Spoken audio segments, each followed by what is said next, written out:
오늘 우리가 읽은 말씀은 이 세상에 출현했던 왕 가운데서 아마도 가장 지혜로웠다 이렇게 말할 수 있는 솔로몬이 쓴 전도서의 내용 중에 나오고 있는 내용입니다. 그래서 오늘 말씀 중에도 보면 지혜자 이렇게 얘기가 나오는데, 사실 이제 지혜자가 따로 있는 건 아니죠.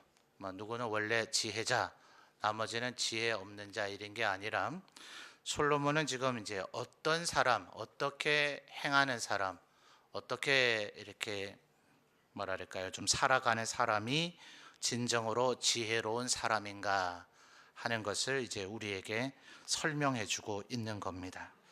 사실 조금 오늘 우리가 읽은 이 단락의 말씀은 조금 많이 이렇게 생략된 것들이 많아서 조금 이해하기가 좀 까다로울 수도 있는 이제 그런 내용들입니다. 그러나 아마 이 시기에 사람들이나 고대에 이제 총이나 이런 것들, 대포 같은 것들, 미사일 같은 것들이 출현하기 이전에 전쟁을 경험했던 사람들은 우리보다 훨씬 더 이제 이해의 폭이 넓을 수 있겠죠. 자, 여러분, 우리나라 사람들이라면 예를 들어 말입니다. 김정은이가 핵미사일을 또 쐈대. 짧죠? 문장 하나가 김정은이가 핵미사일을 또 쐈대. 이거 굉장히 짧아요, 그렇죠? 근데 여기에 많은 부연 설명을 하지 않아도 굉장히 지금 위험하다 하는 것을 우리나라 사람들은 다 알죠. 지금 김정은이가 쏟다는 그 핵이 어느 정도의 어마어마한 파괴력을 갖고 있는지, 또 어디까지 날아간다고 하는지, 오죽하면 김정은이가 내 책상에 핵미사일 발사하는 단추 있다, 그러니 트럼프 대통령이 그랬다며요. 내 책상에는 더 큰 거 있다. 이거 뭔 초딩들도 아니고 이러고 있어요. 그래서 지금 전 세계 사람들은 한국에서 사는 게 괜찮으냐, 이제 우리 교회에서 파송하고 협력한 선교사님들도 계시고, 또 저는 목회자니까 제가 또 개인적으로도 알고 있는 선교사님들도 많이 계실 거 아니에요. 연말이 되고 성탄절 되고 그러니까 아주 인사들이 굉장히 많이, 요즘은 전 세계 어디 있더라도 어지간하면 카톡으로 서로 문자로 인사 정도는 얼마든지 주고받을 수 있고요. 보이스톡으로도 국제 통화를 30분, 1시간도 할 수 있는 이런 시대를 살고 있습니다. 그분들 문안 인사하는 가운데 괜찮아? 겁나지 않아? 이런 말들이 성탄절과 연말 인사에 섞여 있어요. 그러니까 우리는 굳이 구구절미를 설명하지 않아도 현재 우리나라가 어느 정도는 전쟁의 가능성의 위험 속에서 지금 살고 있다, 이런 걸 우리가 알 수 있겠죠. 그러니까 오늘 우리가 읽은 이 본문은 도대체 무슨 내용을 다루고 있는 건가? 여러분은 오늘 제가 조금 부연 설명을 해드릴 필요가 있을 겁니다. 그러나 이 글을 처음 적고 이 글을 처음 읽을 때의 고대 사람들은 그렇게 많은 설명을 하지 않아도 이게 무슨 얘기인가 하는 것을 어느 정도는 알 수 있는 그런 내용들이다 하는 것입니다. 성경학자들이 이것이 솔로몬이 어떤 특정한 한 사건을 염두에 두고 묘사를 하고 있는 것인가, 아니면 다양한 어떤 전쟁의 사례들을 두고 그것의 일반적인 공통 분모를 뽑아서 얘기하고 있는 것인가, 이렇게 좀 견해가 나누어지기는 합니다. 근데 후자 쪽에 조금 비중을 둬도 될 것 같아요. 여러 전쟁의 상황들을 보면서 이런 일들이 일어날 가능성들이 굉장히 많다. 왜냐하면 동서고금에 이와 비슷한 상황들이 굉장히 많이 있었기 때문에 그래요. 그리고 성경 안에서도 이와 관련된 비슷한, 아마 이 사건을 솔로몬이 염두에 두고 표현을 한 것인가, 이렇게 볼 수 있는 사건들이 몇 개가 있습니다. 근데 그걸 오늘 여러분에게 대조를 해주면서 요거인 것 같죠? 그렇게 하면 초점이 좀 어긋나기 때문에 어느 사건이 이와 비슷한 폼인가는 생략하고, 이 내용을 솔로몬이 무엇을 얘기하고자 하는 것인가 하는 것들을 좀 살펴보죠. 자, 여러분 14절을 한번 보십시오. 14절을 보면 곧 작고 인구가 많지 아니한 어떤 성읍을 그 다음에 어떤 왕이라 그러죠? 큰 왕이라고 그러죠. 자, 언제나 성경 읽을 때 이거 놓치지 마시라 그랬습니다. 고대의 신구약 성경 적을 때는 종이에 해당되는 파피루스나 양피지도 귀하고 잉크 펜들이 귀하기 때문에 절대로 우리처럼 허투루 단어를 아무렇게나 사용하지는 않는다 그랬습니다. 특별히 왕들에 대한 평가가 굉장히 엄격합니다. 우리나라는 워낙 클 대자를 좋아하기 때문에 코딱지만한 다리 만들어 놓고도 전부 다 대교죠. 그렇죠? 대교, 큰 다리라고 이름을 붙여놓고 해서 우리나라에는 이 감각이 없지만 다른 나라에서는 어지간해서는 큰 왕, the great 이런 말 앞에 함부로 붙이지를 않습니다. 예를 들면 전 세계 역사 가운데 시저나 아니면 나폴레옹이나 징기스칸이나 알렉산더 이 정도 되는 사람들 앞에 보통 호칭을 그렇게 붙입니다. 근데 굉장히 어마어마한 왕이라는 걸 알 수가 있겠죠. 근데 여러분, 일본 사람이 임진왜란 때 우리나라 공격했을 때 굉장히 당황했다 그러죠. 최대한 빠른 속도로 한양으로 진군을 해서 왕만 붙잡으면 모든 사람들이 다 항복할 거라고 생각을 했는데 웬걸 왕이 수도를 버리고 도망갈 뿐만 아니라 왕은 도망갔는데 관군들은 다 패배해서 거의 몰락했는데 곳곳에서 의병이 일어나서 도대체 이 나라는 뭔 나라냐 이렇게 일본에서 여겼다, 이런 분석 평가들이 있더라고요. 그러니까 대부분의 나라들이 그렇죠.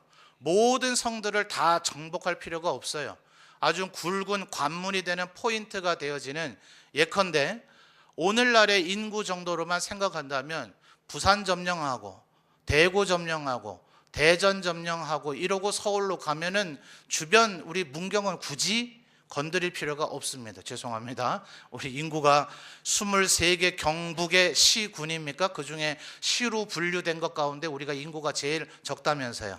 그래도 군보다는 우리가 인구가 많으니까 거기서 위안을 좀 삼죠. 그러니까 부산, 대구, 대전 이런 쪽은 정복할 필요가 있어도 굳이 문경은 정복 안 해도 이 한반도 전체는 이미 정복한 거나 진배 없다. 이게 과거에 성을 점령하는 이들이 행하는 행동이다 하는 거예요. 더군다나 큰 왕입니다. 큰 왕. 큰 왕이 이렇게 작은, 자 14절 뭐라 그랬어요? 작고 인구가 많지 아니한 어떤 성읍을 굳이 정복할 필요를 못 느껴요. 그런데 이 큰 왕은 왜 그런지 모르지만, 그래서 성경학자들이 이런 상상력을 동원합니다. 아마도 집착에 가까운 꼼꼼한 성격을 갖고 있었던 왕인 것 같다.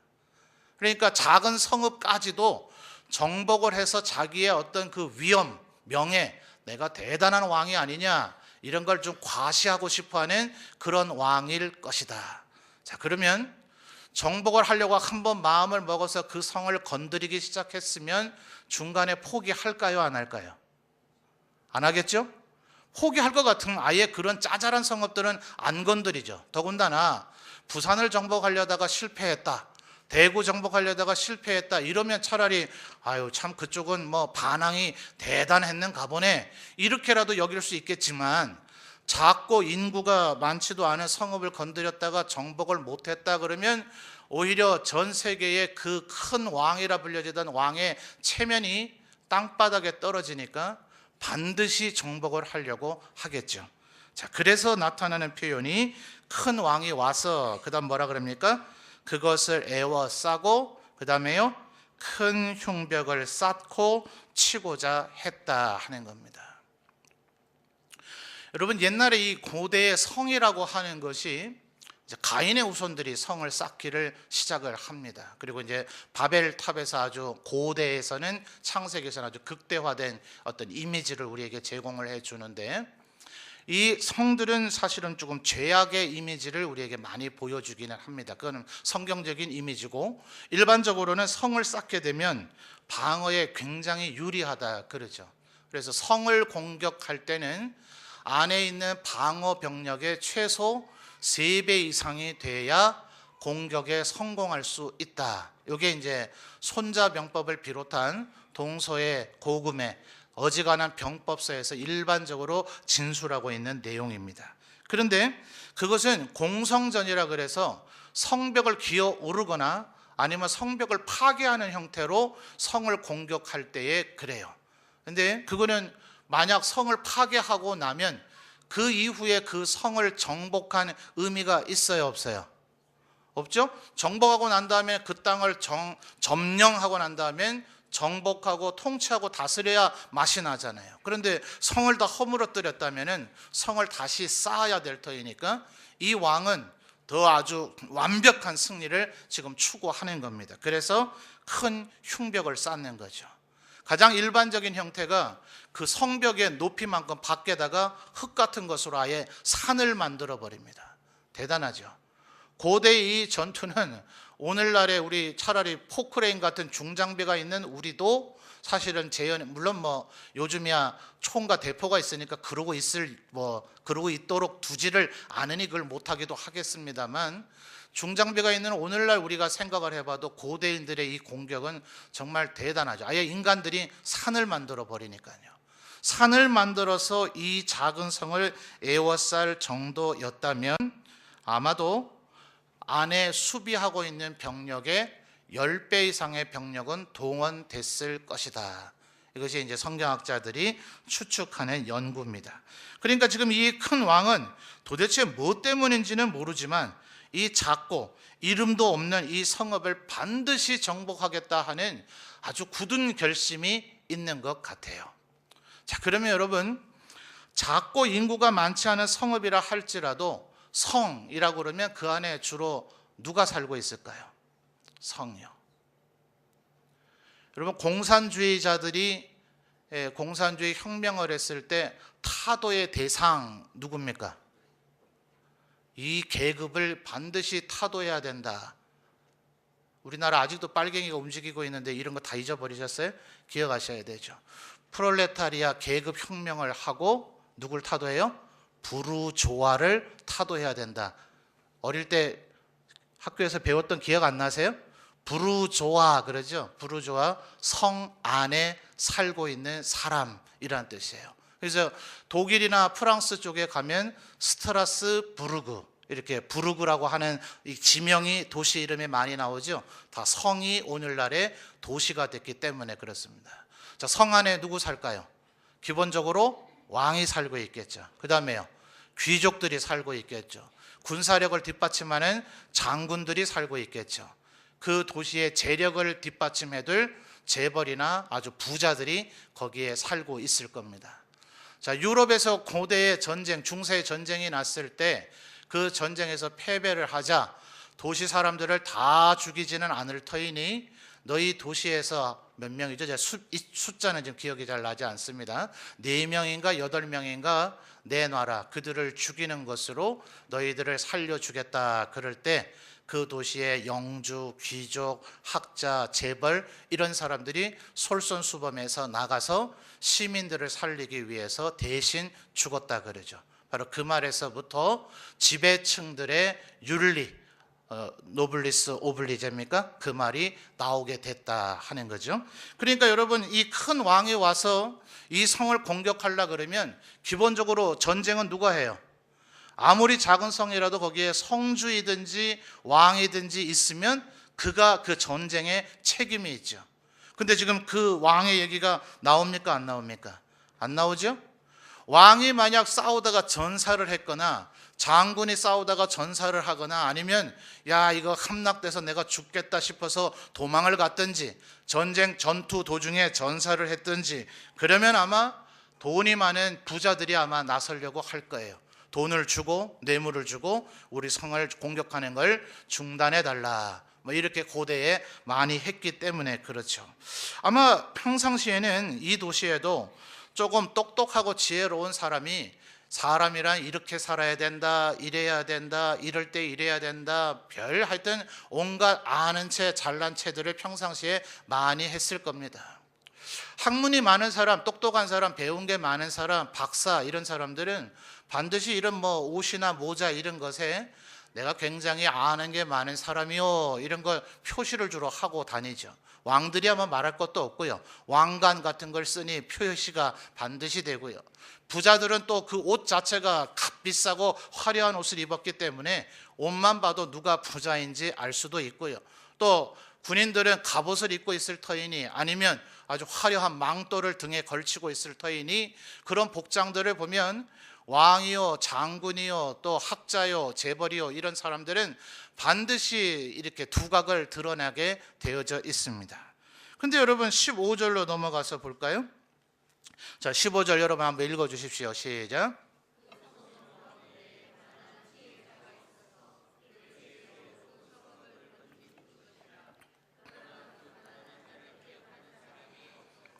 이 성읍을 결국 건진 사람은 누굽니까? 가난한 지혜자라고 얘기하고 있는 겁니다.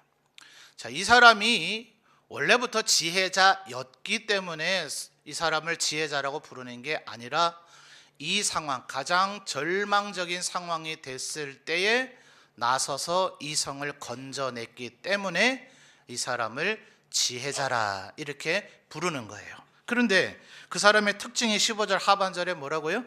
가난하기 때문에 이 사람을 기억하는 사람조차 없었다. 그 이전에 기억을 못하는 정도가 아니라요, 16절을 보십시오. 그러므로 내가 이르기를 지혜가 힘보다 나으나, 그 다음 뭐라 그래요? 가난한 자의 지혜가 멸시를 받고 그의 말들을 사람들이 듣지 않았어요. 그러니까 그동안 이 사람은 어떤 사람이었냐 하면요, 가난하니까. 자, 여러분, 이게 우리나라 사회에서도 실험을 했어요. 젊은 한 20대 한 중후반 정도에 되는 남자에게 이렇게 좀 젊은 애들 표현으로 후줄근하다 그래요. 옷차림이 참 정말 직업이 없는갑다, 이렇게 보여질 정도로 돈도 없고 직업도 없고 요새 그냥 놀고 있고 이런 옷차림, 그 느낌을 딱 주도록 입은 것을 젊은 사람들 후줄근하게 입었다 이렇게 표현을 합니다. 그래서 그렇게 입은 사람을 유리창 안에, 쇼 윈도우 안에 세워놓고 지나가는 그 여자분들에게, 자, 저 사람이 무슨 일을 할 것 같으냐 이런 거 막 물어봤어요. 그러니까 좀 이렇게 안 좋은 평가들이 나왔습니다. 저 사람하고 결혼하고 싶으냐? 절대로 혼자 살면 혼자 살지 저런 사람과는 결혼하지 않겠다. 근데 사실 이 사람은 굉장히 괜찮은 사람이에요. 소위 말하는 명문 대학 나왔고 좋은 직장을 갖고 있는 사람인데 일부러 옷을 그렇게 입혀서 실험을 해본 겁니다. 그리고 나서 이 사람을, 똑같은 사람이에요, 다시 가서 이제 옷 갈아입히고 목욕하고 미용실 같은 데 가서 머리도 멋지게 하고 이러고 나서 딱 서 있으니까, 지금 저같이요? 예, 그런 건 아니겠죠. 하고 딱 서 있으니까, 자, 저런 사람이 뭐 하는 사람일 것 같으냐? 그러니까 왠지 배운 게 많은 사람일 것 같습니다. 대기업 다닐 것 같습니다. 저 사람하고 내가 결혼할 수만 있다면, 싱글이라면, 여자친구가 없다면 제가 한번 전화번호 달라고 해보고 싶습니다. 여러분, 이게 좀 이해되시죠? 이게 지금 사람들의 일반적인 사실은 생각들입니다. 그러니까 지금 15절에 뭐라고요? 이 사람이 무시당한 이유가 뭘까요? 겉모양 자체가 별로 그렇게 볼품이 없는 겁니다. 몸매가 날씬하지 않았던지, 얼굴이 굉장히 아름답고 매력 있는 그런 얼굴이 아니었던지, 실제로는 심지어 가난하기까지 해서 옷 입은 것 자체도 별로 좋아 보이지 않기 때문에 그 사람이 실상은 지혜가 있으나 아무도 그 사람의 얘기를 귀담아 듣지 않았어요. 언제까지요? 성이 멸망하기 직전까지요. 근데 안타깝게도 그 사람들을 위해서 대단한 사람이라고 여겨지던 왕도, 귀족도, 장군도, 학자도, 또 재벌도 전부 다 어디로 갔는지 다 사라져버린 이 상황이 됐을 때 뭐 했을까요? 전부 다 대부분 자포자기했겠죠. 이제 우리는 쫄딱 망했구나, 꼼짝없이 망했구나, 이런 식의 상황입니다. 그럴 때 이 가난한 지혜자가 나서서 그 성읍을 건져냈단 말입니다. 도대체 어떤 방법을 썼을까요? 자, 솔로몬은 일부러 이것을 일반화하기 위해서 이 본문 속에서는 이런 방법을 써서 구원했다 이렇게 얘기하진 않아요. 아마도 일반적으로는 이렇습니다. 큰 왕이라고 아까 14절에 얘기했죠. 이렇게 큰 왕이 흉복가지를 쌓아서 내가 반드시 이 성을 함락시키겠다는 이런 집요한 목표의식을 보이는 것은 이 성 안에 큰 왕이 반드시 사로잡거나 죽이고 싶은 철천지 원수가 이 안에 있을 거예요. 그럴 때 대부분 어떻게 할까요? 그 사람의 목을 잘라서 성 밖으로 던지면 문제는 간단하게 해결되죠. 이런 사례가 성경 안에도 나오고 굉장히 여러 가지 사례들이 많이 있습니다. 그러나 솔로몬은 이제 그런 구체적인 얘기까지를 하면 어떤 특정한 상황, 그리고 안에 있는 사람을 목을 잘라 버리는 것이 그게 과연 지혜로운 행동인가, 또 불필요한 논란이 생길 수 있기 때문에 그런 어떤 구체적인 방법까지는 제시를 해주지 않고 가난한 지혜자가 이 성읍을 건졌다 하는 겁니다. 그런데 여러분 15절 하반절에 또 놀라운 반전이 일어나죠. 건졌으니까 얼마나 고마워요. 왕도 못했고 장군도 못했고 귀족도 못했고 학자도 못했고 재벌도 못한 이 일을 이 사람이 해내서 성 안에 있는 사람들이 이 정도 상황 되면요, 왕은 이 성을 정복하고 나면 그 안에 있는 살아있는 인간은 다 죽입니다. 전쟁사에 그런 예가 비일비재합니다. 이런 식의 정복을 해 들어갔는데 성 안에 있는 사람들의 사람을 살려줬다. 그러면 그 왕이 대단하게 자비심이 큰 왕으로서 인류 역사의 기록이 될 정도입니다. 일반적으로는 어떻게 한다고요? 다 죽여요. 누구나 알아요. 이제 우리는 다 죽었다, 이 상황이라는 걸 아는데 이 가난한 지혜자 때문에 살아난 거죠. 그런데도 불구하고 15절 하반절에 뭐라고요? 그 가난한 자를 기억하는 사람이 없었다. 허무하죠. 굉장히 허망하죠. 여러분, 더 허망한 얘기는 18절을 가보십시오. 그래서 지금 이 솔로몬이 계속해서 지혜가 좋은 것이다, 지혜가 좋은 것이다 얘기하는데 18절에 지혜가 무기보다 나으니라, 얼마나 좋아요. 그런데 그러나 죄인 한 사람이 많은 선을 무너지게 하느니라. 예컨대 이런 겁니다. 이 가난한 지혜자가 이렇게 최선을 다해서 이 성을 건져놨는데 그 후에 악한 자들 때문에 이 성이 허망하게 멸망해버리는 사례가 인류 역사에 얼마나 많더냐 하는 겁니다. 여러분, 이 전도서는요, 정말 인생의 모든 경험이란 경험은 다 했을 솔로몬이 적은 글이에요. 그래서 자칫 이 전도서를 수박 겉핥기로 읽으면 허무주의에 빠지게 됩니다.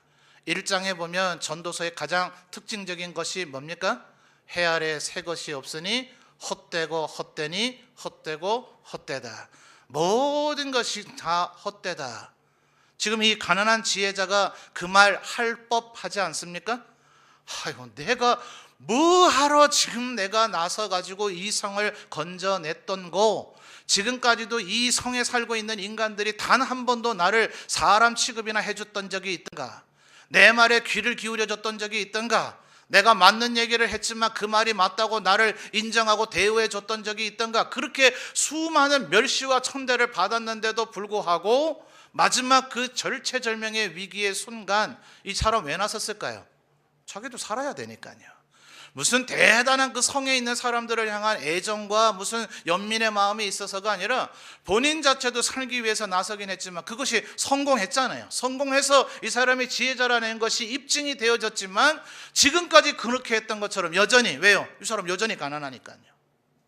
그 성 안에 있는 사람들이 와, 정말 당신 대단합니다. 이제 우리의 통치자가 되어주십시오. 왕이 되어주십시오. 우리가 모든 재물을 어차피 저 큰 왕에게 정복당했으면 다 뺏길 것이니 당신에게 드리리다 라고 해서 이 사람이 그 이후에 왕이 되었거나 귀족이 되었거나 이 성의 부자가 된 게 아니라 이 사람이 지혜를 발휘해서 그 성을 건져내주기는 했을지라도 변한 것은 아무것도 없기 때문에 그 이전에도 이렇게 무시했던 이 사람들이 여전히 자기를 무시하더라는 거예요. 얼마나 허망하겠어요. 그런데 그럴지라도 그 일을 하는 그 사람이 지혜로운 사람이다. 지금 솔로몬은 역설의 방법을 써서 이 얘기를 하고 있는 겁니다. 만약 이 사람이 아이고 그래 너희들 평상시에 나를 멸시하고 아주 나를 뭐 사람 취급도 안 하더니 잘됐다 오늘이 우리 모두의 제삿날이구나 다 같이 죽자 이랬으면 이 사람 지혜자예요 아니에요? 아주 속 좁기가 이루 말할 수 없는 쓸모가 없는 그런 사람이죠. 이 사람이 지혜를 발휘해서 그 성을 건져냈어요. 근데 사람들이 아무도 그 사람을 알아주지 않아요. 이 배은망덕한 것 역시 검은 머리털 있는 짐승은 거두는 게 아니야. 내가 저걸 위해서 내가 섬긴다고 내가 저거를 사랑하고 내가 돌봐줬던가 이러고 있으면 그 사람은 지혜자예요 아니에요? 아니라는 거예요. 솔로몬은 지금 얘기하기를 이 세상은 어차피 우리를 알아주지 않는다. 지혜로운 자를 알아주지 않는다. 그러나 진정한 지혜로운 자는 누군가 나를 알아주느냐 알아주지 않느냐에 연연하지 않는다. 그것이 바로 진정한 지혜라고 얘기하고 있는 겁니다. 여러분, 교회 안에서도 이와 비슷한 일들이 참 많이 일어나지 않습니까? 내가 이렇게 헌신을 하는데 요 아이디어 내 생각 이게 정말 좋은 생각인데 왜 우리 성도들은 몰라주는 거야? 왜 내 말을 따르지 않는 거야? 내가 이렇게 교회를 위해서 섬기고 헌신하고 있는데 왜 나를 존중해 주지 않는 거야? 라고 생각하고 있다면 그 사람은 지혜자예요 아니에요? 답해 보세요. 지혜자예요 아니에요? 지혜자가 아니라는 것을 솔로몬이 우리에게 이야기해 주고 있는 겁니다. 나름대로 지혜로웠던 그가, 그죠? 이 세상의 모든 지혜를 알고 있었던 그가, 그래서 오죽하면 아프리카 남방 오늘날의 이디오피아라고 얘기하죠. 시바의 여왕이 와서 그 지혜로운 솔로몬 얼굴 한번 보자고 그 남쪽에서부터 찾아올 정도로 그 유명했던 솔로몬의 지혜. 솔로몬이 얘기하길 뭐가 정말 지혜인가? 사람들이 자기를 알아주기를 원하는 그런 사람은 지혜자가 아니다. 어리석은 자다. 라고 지금 이야기를 하고 있다는 거예요. 자, 여러분 17절을 보십시오. 그래서 정말 지혜자는 어떤 자인가? 왜 이 사람을 이렇게 사람들이 모르는가? 첫째는 가난하기 때문이기도 해요. 17절은 근데 뭐라고 얘기합니까? 조용히 들리는 지혜자들의 말들이 다시 이제 복수가 됐죠. 지혜자라고 얘기하지 아니하고 지혜자들이라고 얘기하죠. 정말 지혜로운 자들은 시끄럽지 않다 이 말입니다. 그저 묵묵히 자기의 일을 하는 그 사람이 바로 진정한 지혜자다 하는 거예요. 여러분 연말이 되니까 아까 뭐 성탄절 인사 또 신년 인사에 여러 선교사님들이 그런 얘기를 했다 말씀을 드렸습니다만 그것뿐이겠습니까? 우리 교회가 돕고 협력하고 후원하는 그런 국내외 여러 교회들 또 선교사님들 많이 있으시잖아요. 사실 목사님들이 더러더러 그런 분들도 있는 것 같아요. 그 목회자나 그 선교사가 좀 개인적으로 마음에 안 들면 후원하던 거 끊어버리고 말이죠. 그래서 그런지 연말이 되면 갑자기 우리 지역에도 우리 교회가 돕는 목사님들이 많이 계시지 않습니까? 대부분은 저보다 신학교도 선배이고 심지어 나이도 많으세요. 근데 어떨 때는 보면 제가 마음속에 느낌이 있습니다. 평상시에도 서로 사랑하고 동역자인지라 서로 아끼고 참 감사하게도 참 좋게 지냅니다. 우리 문경시찰 28개 교회 목사님들이 다 참 좋으신 분들이라서 서로 간에 알아봐야 얼마나 알았겠어요. 그런데도 마치 평생 아는 그런 동역자들인 것 마냥 서로 사랑하고 우애를 나누면서 지내서 참 감사한 마음이 있습니다만 평상시에도 늘 그렇게 서로에게 선하게 사랑으로 인사를 하세요. 그런데 어떨 때는 우리 교회가 그 교회를 돕고 있기 때문에 이 교회를 담임하고 있는 저에게 잘 보여야 된다는 느낌을 갖고 계신 게 아닌가 하는 그런 마음이 들 때가 있습니다. 여러분 사람인지라 자존심이 있지 않을까요? 개성인이 나보다 후배인데 나보다 나이도 적은데 저는 그럴 때마다 제 아버지가 생각나요. 제 아버지는 바로 그 반대편의 입장에 늘 서 계시곤 했으니까요.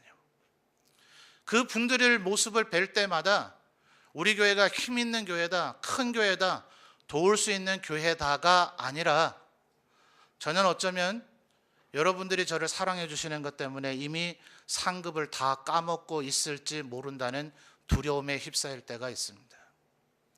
그분들이야말로 하나님 앞에 정말 칭찬받을 사람이 아니겠는가. 여러분, 이 지역사회가 워낙 좁다 보니까 소문이 굉장히 빠르더라고요. 제가 뭘 어쩌대더라 뭐 이런 거 막 소문이 나서 이렇게 한 바퀴 돌아가지고 제 귀에 들어오면 좀 재밌어요. 아, 제가 뭐길래 개성인이라는 사람에 대해서 이 지역 사람들이 이렇게 관심을 갖는가. 그런데 저에게 그렇게 인사를 건넨 목사님들에 대해서 우리 지역 분들이, 성도들이 그만큼 관심을 갖겠습니까? 근데 그분들 흔들림이 없잖아요.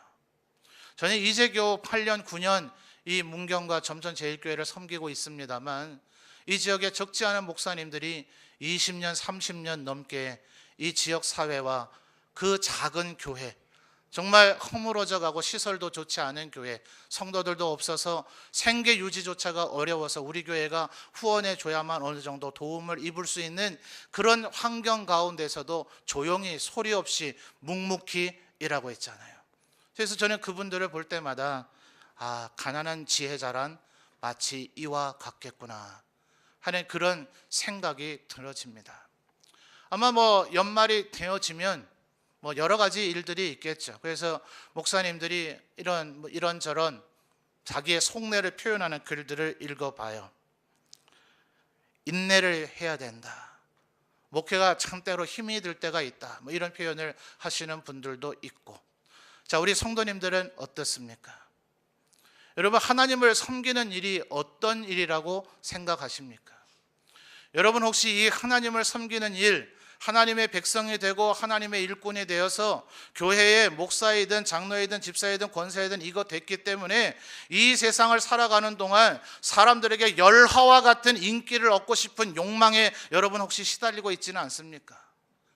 그것과 싸워 이길 수 있는 우리 성도님들 되시기를 바라요. 사람들에게 칭찬받고 인정받고 싶은 욕구는 누구라도 본능적으로 갖도록 되어져 있어요.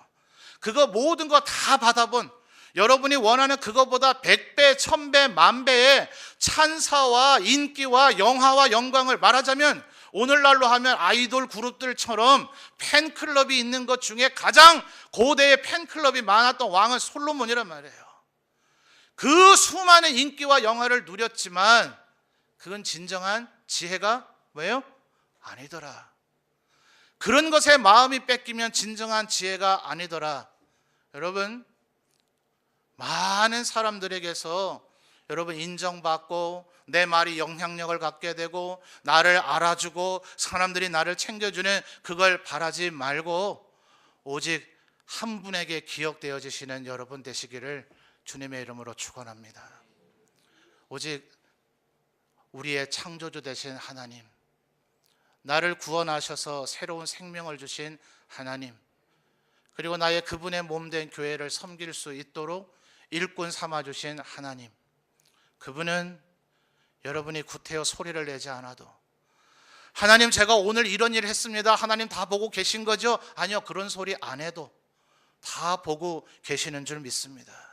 그러니까 제발 요란스럽게 굴지 말고, 어떤 분들은 보면요, 하나님의 일꾼들이 모든 것을 다 잘할 수야 있겠습니까? 어떤 이는 정말 성악을 전공한 분인 것 같다 싶을 정도로 찬양을 잘하는 분들도 있고, 정말 어떻게 악기 연주를 저렇게 잘하나 그런 분도 있고, 뭡니까 연예대상 MC 아나운서 부분에 상을 받아야 될 정도로 무슨 이벤트 같은 거 아주 진행을 잘 하시는 분도 있고, 어떤 행사 기획을 하는 거 보면 대기업의 기획조정실에 들어가도 되겠다 싶을 정도로 꼼꼼하게 기획을 하는 분도 있고, 어떤 분은 막 정말 추진력이 저분한테 걸리면 일을 안 해내고는 못 빼게요. 차라리 우리 교회를 떠나면 떠나야지 그분 손에 걸리면 그분이 하라는 일은 해야 되죠. 그런 분도 우리 교회 몇 분 계세요. 그래서 그분들에게 저는 일을 맡기면 아주 안심할 수가 있어요. 반드시 그 일을 성취해 내시더라고요. 우리 모두들에게 장점들이 있죠. 근데 좀 아쉬운 부분도 있어요. 기도도 좀 더 많이 하시면 얼마나 좋을까. 재능이 참 많은데 왜 저렇게 맨날 사람들과 싸우실까. 뭐 이런저런 아쉬움들이 많이 있습니다. 여러분, 누구라도 장점만 있는 사람은 이 세상에 없습니다. 동시에 누구라도 단점만 있는 사람은 없습니다. 그런데 오늘 솔로몬이 하고 있는 얘기는 뭡니까? 진정한 지혜자는 조용하다, 말이 없다 하는 거예요. 어떤 분은 막 일 맡으면 아유, 저분이 지금 일하고 있구나, 사택에 있어도 다 느낌이 와요. 그냥 이 교회 안에 때로는 본당의 소리도 들리고 초등부실의 소리도 들리고 주방의 소리는 더 잘 들리고, 아, 보아하니 누가 와서 일하고 있구나. 여러분의 목소리 톤을 안다는 의미가 아니라 그렇게 막 들썩들썩 해야만 뭐 일을 하는 것 같은 그런 분이 있어요. 근데 진정으로 하나님 앞에 지혜자는 어떤 분이요? 나중에 열매 보면 알아요. 지금 당장은 그분이 일하는지 안 하는지 모를 수도 있어요. 조용합니다. 정말 존재감이 없다 그러죠. 우리 교회에 그런 분이 있는가 없는가. 여러분, 너무 사람들이 나를 알아주느냐, 이것에 여러분 마음을 빼앗기지 마시기를 바랍니다. 하나님은 반드시 알고 계세요. 주님, 우리 예수님 이 땅에 오셨을 때 뭐라 그러셨어요? 나무는 뭘 보고 알아요? 뭘 보고 합니까? 아니, 우리 속담에도 있잖아요. 콩 심은 데 뭐 나요? 팥 심은 데 뭐 나요? 예, 나무는 뭐 보면 압니까? 열매를 보면 알아요. 굳이 하나님 앞에 하나님 잘 보세요, 잘 보세요, 제가 지금 싹이 나고 있어요, 이건 유치원생들이나 하는 거죠. 제가 지금 잎이 무성해지고 있어요, 꽃이 폈어요, 열매가 지금 가지에 가득가득해요. 아니요, 그런 얘기 하실 필요 없어요. 그냥 하는 일을 하세요. 계속해서 광합성을 하고 생명력을 계속해서 일궈내십시오. 그러면 나무 잎이 무성해지고 꽃이 피고 열매가 맺고 나면 나중에 추수 때가 되면 그 커다래져 버린 그 열매를 가지고 단 한마디 말을 하지 않아도 착하고 충성된 종아, 인정받게 되는 날이 오게 되어질 줄 믿습니다. 여러분, 17절 다시 한번 말씀 볼까요? 자, 17절 여러분 다시 한번 읽어주세요. 시작.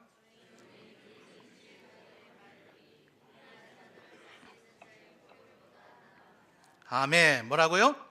우매한 자들을 다스리는 자의 뭐보다요? 호령보다 낫다. 여러분, 뭐 큰 소리 내서 움직이는 게 아닙니다. 그냥 보면 나중에는 누가 하나님 앞에 진실을 뗀 일꾼인지가 선명하게 드러나게 될 것이에요. 여러분, 비록 여러분의 삶이 가난할지라도 여러분, 이 말씀이 우리에게 희망이 되지 않습니까? 여러분, 최근에 TV에 많은 예능 프로들이 있는 가운데 알쓸신잡이라고 들어보셨어요? 우리 성도님들은 늘 성경 읽고 말씀만 기도만 하는데 목사는 맨날 TV만 보는 것 같아요. 요새는 뭐 TV들이 워낙 좋아서 밥 먹을 때 키면 채널이 뭐 수십 개가 나오니까 식사 시간을 이용해서 제가 정보 수집차 TV를 그때는 봅니다. 뭐 눈으로는 보면서 음식 얼마든지 먹을 수 있잖아요. 그래서 이 알쓸신잡이라고 하는 것이 우리나라의 나름대로 어떤 박사 학위를 가지고 있거나 거의 그거에 준하는 굉장한 지식이 있는 사람들이 모여서 다양한 그냥 얘기하는 지식들인데, 그들이 말하기를 알아두면 쓸데없는 신변, 쓸데없는입니다. 쓸데있는이 아니고 알아봐야 속된 말로 별로 돈 안 되는, 그거 알았다고 해서 누가 뭐 돈 벌게 해주는 것도 아닌 그런 신변 잡학의 이야기다, 뭐 이러면서 이런저런 얘기들을 해요. 그런데 그 가운데서 주워 들을 만한 지혜로운 얘기가 굉장히 많습니다. 옛날 우리나라 속담에 사람은 어디로 보내요? 서울로 보내고 말은 어디로 보내요? 제주도로 보내라, 이런 말이 있다 그러죠. 그래서 이 한 사람이 사람을 서울로 보내야 된다는 그 명제가 과연 맞는가, 이걸 논리적으로 증명을 하더라고요. 그래서 굉장히 다양한 곳에서 모여진 사람들이 있을 때 서로가 다르기 때문에 서로에게 소위 시너지 효과를 주고받아서 그 사람이 급격한 성장을 이루게 된다는 거예요. 예를 들면 뭐 토지라고 하는 그 글을 썼던 박경리라고 하는 여자분 소설가 기억하시죠? 그때 당시에 통영의 문화가 굉장히 꽃피웠다는데 아마 한국 전쟁 계기로 그 경상남도 지역 쪽으로 한반도 전체에, 남한 전체겠죠, 아니면 혹은 월남한 분들이나 그런 지식인들이 거기에 모여지게 되면서 서로에게 영향을 주고받아서 그런 찬란한 문화를 꽃피우게 됐다, 뭐 이런 식의 논리를 거기에 적용을 하더라고요. 그래서 여러분, 여기 지금 보니까 이 지혜자는 그 대열에 합류했습니까, 안 했습니까? 합류했어요, 안 했어요? 합류했으면 예루살렘이든 어디든 수도에 가 있겠죠. 이 사람은 그 정도로 똑똑한 사람이 된다는 거예요, 안 된다는 거예요? 안 된다는 거예요. 자, 똑똑하지 않아요? 가난한 자들, 가난해요. 돈도 없어요. 그리고 보니까 사람들이 16절에 멸시를 했대요. 여러분, 우리 성격이 불같은 사람 멸시당하면 참아요, 안 참아요? 대로 주면 뭐를 갚아줘요? 말로. 어떻게 이렇게 잘하세요? 다 경험이 있으신가 봐요. 그러니까 이분은 어떤 분이에요? 그냥 뭐 술에 술 탄 듯 물에 물 탄 듯 사람이 함부로 대해도 별로 말도 못하는, 어쩌면 소극적이고 의기소침한 이런 사람 리더가 될 수 있겠습니까, 없겠습니까? 사실 이런 성격 유형의 사람이 리더가 되는 경향은 별로 없습니다. 돼도 본인도 고통스럽고 밑에 구성원도 고통스럽습니다. 17절을 보니까 조용히, 물론 단순히 과묵해서 말이 없는 사람일 수도 있지만 성격 자체가 소극적이고 내성적인 경우일 수 있어요. 여러분 얘기하는 것 같지 않아요? 그다지 전국구로 뛸 만큼 똑똑한 사람도 아니고 돈이 많은 사람도 아니고 남이 이래저래 하면 좀 휘둘리는 그렇게 심지가 굳건한 사람도 아니고 성격이 소극적이고 내성적인 그런 적극적인 성향이 아니라서 남들은 늘 자기가 갖고 있는 것보다 더 호들갑도 떨고 그래서 남들은 더 인정받고 하는데 사실은 내가 저 사람보다 더 잘할 수 있는데 늘 인정받지 못하는 그런 성향을 가진 사람이 뭐가 될 수 있다고요? 뭐가 될 수 있다고요? 대답해 보세요. 저 혼자 설교했나 봐요. 듣고 계세요? 그런 사람이 지혜자가 될 수 있다라고 솔로몬이 얘기하는 겁니다. 할렐루야. 여러분, 소망을 가지시기를 주님의 이름으로 축원합니다. 하나님요, 똑똑한 사람, 잘난 사람, 교만한 사람, 시끄러운 사람, 요란스러운 사람 쓰지 않습니다. 그저 묵묵히 겸손히 자기가 부족한 줄 알아서 하나님의 은혜를 간구하며 조용하고 가난한 지혜자, 그가 원래가 지혜자가 아니에요. 가난하고 조용하고 그저 자기를 묵묵히 했기 때문에 결정적인 순간에 빛이 나게 되어지므로 궁극적으로 네가 가장 지혜로운 자라 하는 평가를 받게 되었다 하는 것입니다. 우리 점천제일교회 모든 재직들이, 또 오늘 이 저녁 함께 예배하는 우리 모든 성도들이 하나님 앞에서 이와 같은 변방의 아주 작은 성읍을 꿋꿋이 지켜내는 가장 지혜로운 자들 되시기를 주님의 이름으로 축원합니다.